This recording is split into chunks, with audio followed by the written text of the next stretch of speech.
आज की इस वीडियो में हम आपको बताएंगे कि ऐसी कौन सी 5 चीज़ें हैं जिन्हें दान करने से लक्ष्मी माता रूठ जाती हैं। यदि कोई महिला अपने घर से दूसरों को देती है तो घर में दरिद्रता आ जाती है।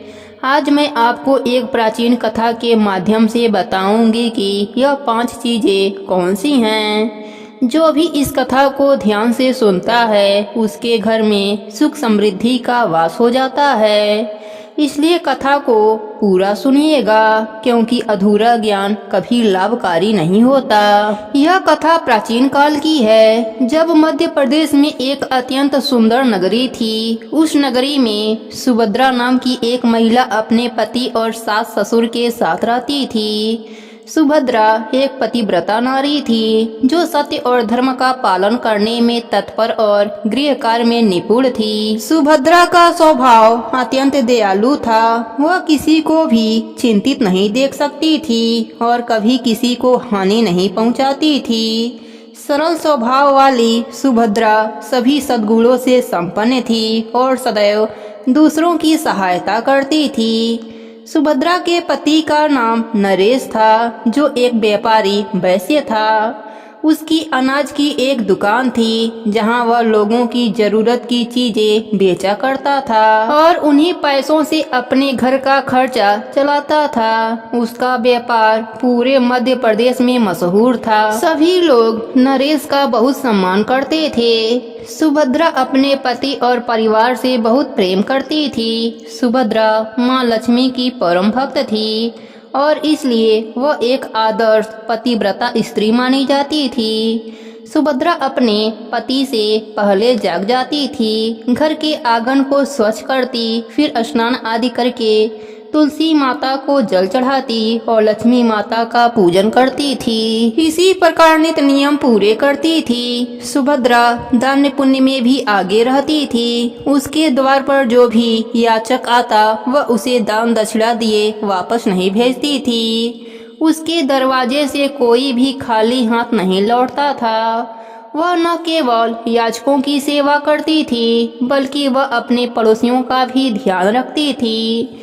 जो लोग उसे दुखी दिखाई देते उनके दुख को दूर करने की कोशिश में लग जाती थी। पड़ोसियों को किसी भी चीज की जरूरत होती तो वह उन्हें बिना संकोच के दे देती थी। इसी कारण पड़ोसी भी सुभद्रा को मान देते थे। वह कहते थे, यह सुभद्रा तो साक्षात देवी है। एक दिन की बात है, सुभद्रा की एक पड़ोसन उसके घर गई। सुभद्रा ने उसका स्वागत किया और पूछा, ओ बहन, आज तुम्हें मेरे घर कैसे आना हुआ? यह सुनकर पड़ोसन ने कहा, हे बहन, आज मेरे घर पर बहुत से रिश्तेदार आए हैं। उनके लिए मुझे भोजन बनाना है, लेकिन मुझे रोटी बनाने के लिए चौकी, बेलन और तावा चाहिए। इन सबको मैं थोड़ी देर के लिए मांगने के लिए आई हूँ। सुभद्रा मुस्कुराते हुए बोली, अरे बहन, इसमें क्या बड़ी बात है, ले लो। इसके बाद सुभद्रा रसोई घर में गई और चौकी, बेलन और तावा लेकर अपने पड़ोसी को दे दिया। पड़ोसन कहती है, हे बहन, तुम्हारा धन्यवाद, मैं कुछ देर के बाद तुम्हारा सामान लौटा दूंगी। कुछ समय के बाद दूसरी स्त्री सुभद्रा के घर आती है। सुभद्रा उसका भी प्रेम पूर्वक स्वागत करती है और कहती है, पधारो बहन, आज तुमको मुझसे कौन सा काम आन पड़ा है? ऐसे तो आप कभी आती नहीं हैं। संकोच मत कीजिए, बताओ तुम्हें क्या चाहिए, मैं तुम्हारी मदद अवश्य ही करूंगी। तब वह स्त्री कहती है, अरे बहन, मेरे घर में बहुत गंदगी हो गई है और मुझे साफ सफाई करनी है, लेकिन मेरे पास बड़ी झाड़ू नहीं है और मेरे पास पैसे भी नहीं है कि मैं बड़ी झाड़ू खरीद सकूं। इसलिए मैं झाड़ू मांगने के लिए आई हूँ। यदि तुम्हें कोई समस्या ना हो तो कृपया करके मुझे अपने घर की झाड़ू दे दो। मैं अपना घर साफ करके तुम्हारा झाड़ू लौटा दूंगी। सुभद्रा बिना सोचे समझे कहती है, अरे बहन, इसमें क्या समस्या हो सकती है? यह तो बस मामूली सी झाड़ू है, मैं अभी तुम्हें ला कर देती हूँ। इतना कहकर सुभद्रा घर के अंदर से झाड़ू लाकर पड़ोसन को दे दिया। वह स्त्री सुभद्रा के घर की झाड़ू लेकर चली जाती है। फिर अगले दिन एक और स्त्री सुभद्रा के घर आती है। सुभद्रा उस स्त्री का बड़े प्रेम से स्वागत करती है और कहती है, पधारो बहन, क्या बात है, आज मेरे घर पर आपका किस कारण से आना हुआ?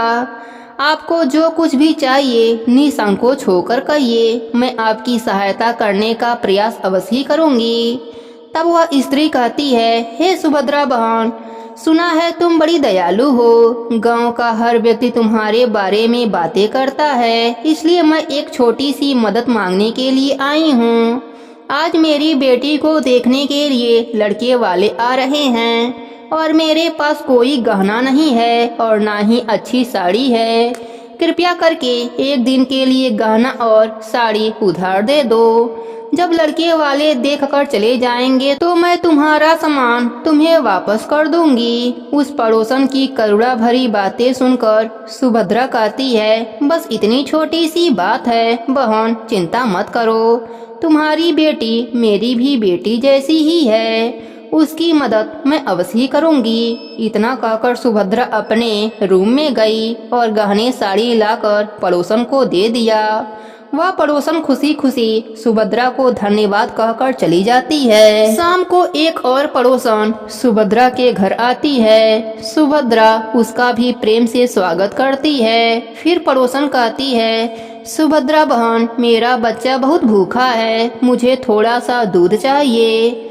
सुभद्रा कहती है, अरे बहन, इतनी सी बात के लिए आप परेशान हो रही हैं, यह तो बहुत छोटी सी बात है, मैं अभी लेकर आती हूँ। इतना कहकर सुभद्रा दूध लाकर पड़ोसन को दे देती है। पड़ोसन प्रसन्न होकर धन्यवाद देकर चली जाती है। इस प्रकार सुभद्रा सभी की सहायता करती है। अगले दिन उसके द्वार को कोई खटखटा रहा होता है। सुभद्रा दरवाजा खोलती है तो देखती है कि एक आदमी खड़ा है। वह पूछती है, अरे भैया, तुम कौन हो और दरवाजा क्यों खटखटा रहे हो?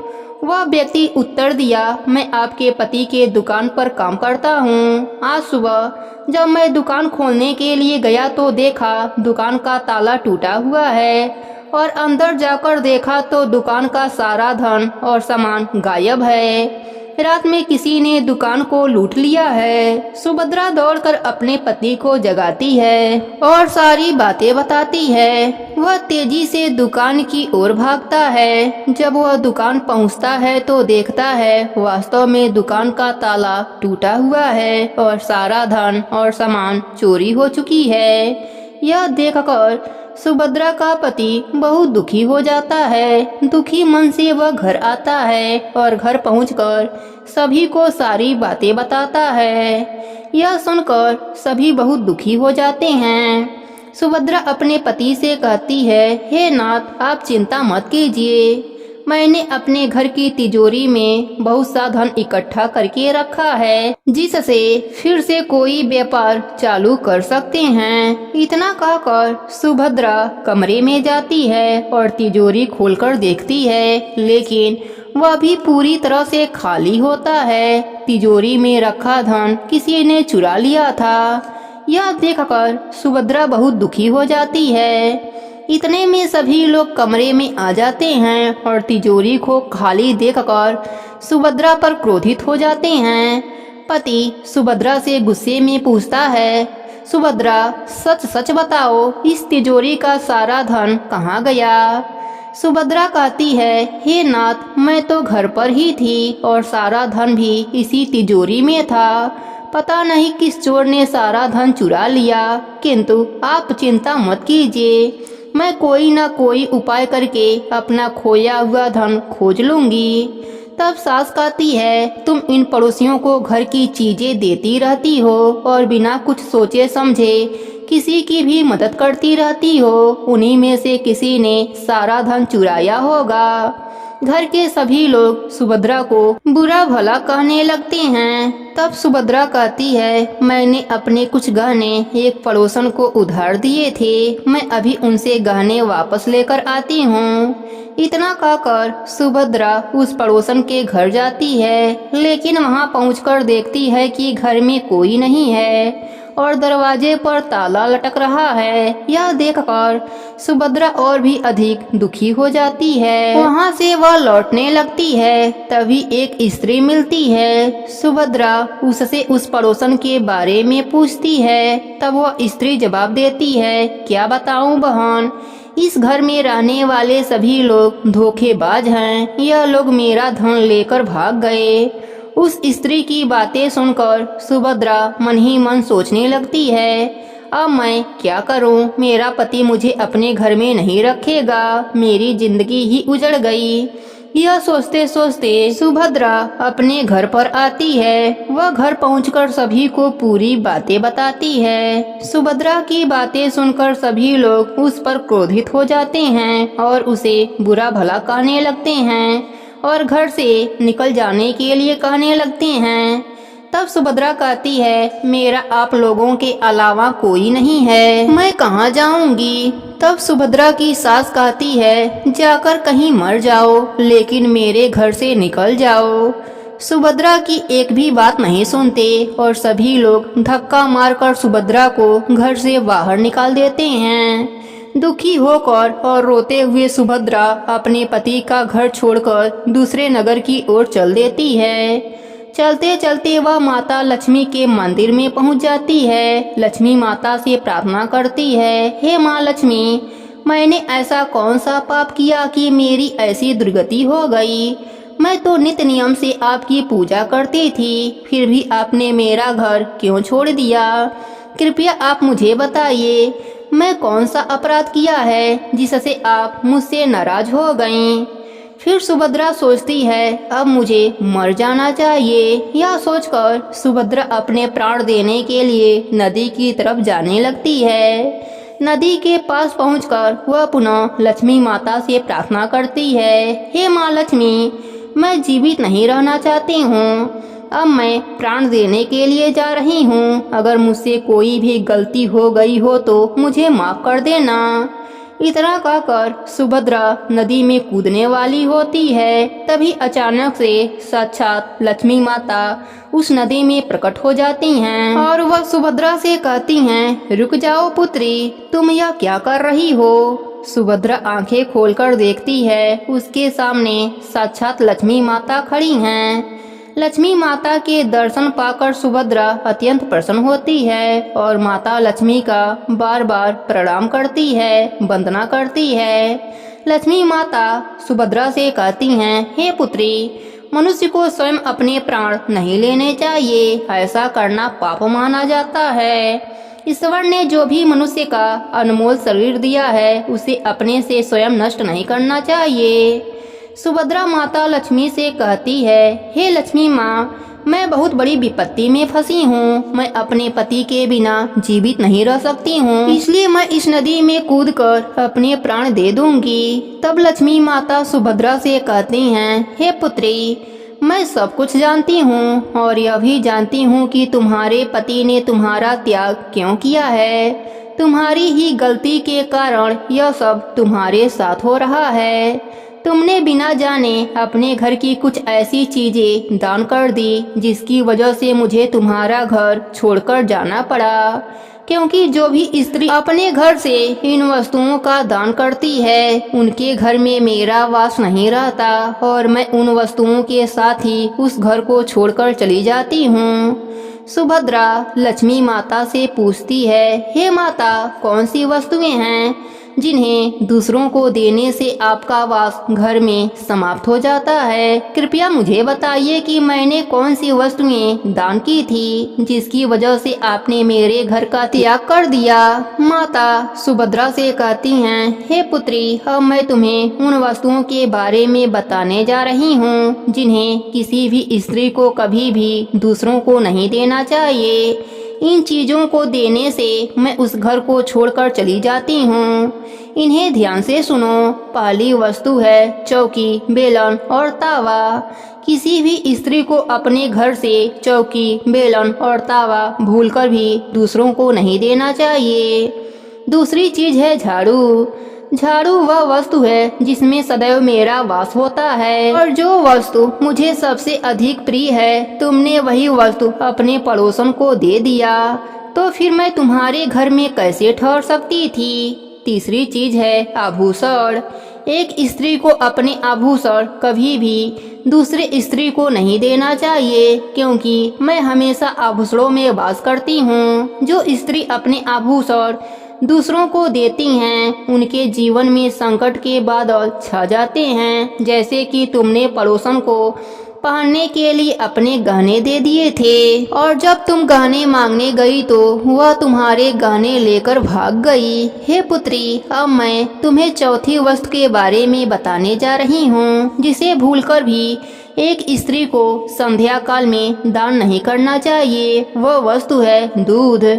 किसी भी मनुष्य को शाम होने के बाद सफेद रंग की वस्तुओं का दान नहीं करना चाहिए, किंतु तुमने संध्या काल में अपने पड़ोसन को दूध का दान किया था, जिसकी वजह से अब तुम्हारे जीवन में दुर्भाग्य आ गए हैं।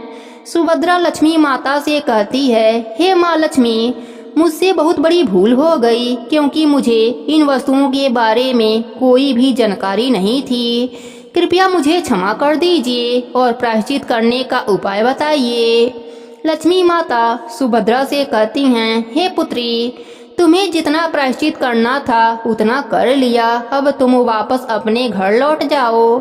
मैं तुम्हें तुम्हारा संपूर्ण वैभव और धन संपत्ति लौटा रही हूँ। यह कहकर लक्ष्मी माता वहाँ से अंतर ध्यान हो जाती हैं। सुभद्रा लक्ष्मी माता को धन्यवाद करके घर की तरफ चल देती है। अचानक उसने देखा उसका पति उसको खोजता हुआ उसी के तरफ आ रहा है। जब सुभद्रा का पति उसके पास पहुंचता है तो वह उससे क्षमा मांगने लगता है और कहता है, हे प्रिय, तुम मुझे क्षमा कर दो। मैंने तुम्हें बहुत सुनाया था। तुम तो साक्षात देवी के समान हो और लक्ष्मी माता की कृपा से हमें सारा धन वापस मिल गया। जिन लोगों ने हमारा धन चुराया था वे सभी आकर हमारा धन हमें वापस लौटाकर तुम्हारा नाम लेते हुए माफी मांगकर जा चुके हैं। अपने पति की बात सुनकर सुभद्रा बहुत प्रसन्न होती है और मन ही मन लक्ष्मी माता को धन्यवाद देती है। दोनों जन घर आ जाते हैं। अब सुभद्रा मन ही मन प्रण लेती है कि कभी भी अपने घर से इन चीजों का दान नहीं करेगी। वह अपने परिवार के साथ सुखपूर्वक जीवन यापन करने लगती है। हे लक्ष्मी माता, जैसी कृपा आपने सुभद्रा पर करी वैसी ही कृपा अपने सभी भक्तों पर करना। प्रेम से बोलिए लक्ष्मी माता की जय हो।